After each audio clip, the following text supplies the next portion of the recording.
யாருமே நீ சொன்ன யாருமே இந்த மாதிரிலாம் போட்டதே இல்லைன்ட்டு. பட் அதுதான் லீத்தல் டெலிவரி. அது வந்து நல்ல ஒரு இன்னோவேஷன்.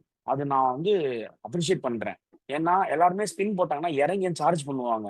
இல்லன்னா ஃப்ரண்ட்ல போய் இறங்கி அடிக்கணும், இல்ல வேற பண்ண பார்ப்பாங்க. பட் நீ நடுவுல அந்த பவுன்சர குத்தி ஏத்தும்போது யாருமே மூஞ்ச கொடுக்க மாட்டாங்க. ஒரு பின்னாடி தான் போவாங்க. அதே மாரி கேப் போட்டுலாம் நீ அசால்ட்டாலாம் நிக்க முடியாது. ஹெல்மெட் எடுத்துட்டு வா, ஹெல்மெட்ட போட்டு நில்லு அப்படிங்கிற ஒரு வார்னிங் குடுக்குறாரு. ஸோ அது வந்து and also it's within the limit and within the reach தான். உனக்கு யாரோ ஸ்பின்னர்ஸ் வந்து நீ இப்போ இது பவுன்சர் போடக்கூடாது ரூல் எதுவும் இல்லையே. தலைக்குள்ள இருக்கணும். தலைக்கு மேல போனா 1 பவுன்ஸ் குடுப்பாங்க. நோ பால் குடுப்பாங்க. தொடாம இருந்தா ஒய்டு குடுப்பாங்க. ஸோ நோ பால் குடுப்பாங்க. அவ்வளவுதான்.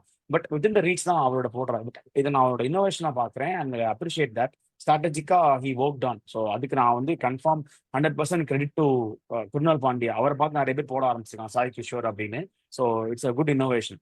செகண்ட் திங் என்ன சொன்னா, ஆர்சிபிக்கு வந்து ஒரு மொக்க டீம் அடிச்சிருந்திருக்காங்க. இல்ல பவுலிங்கே இல்லாத டீமா சொன்னேன்ல.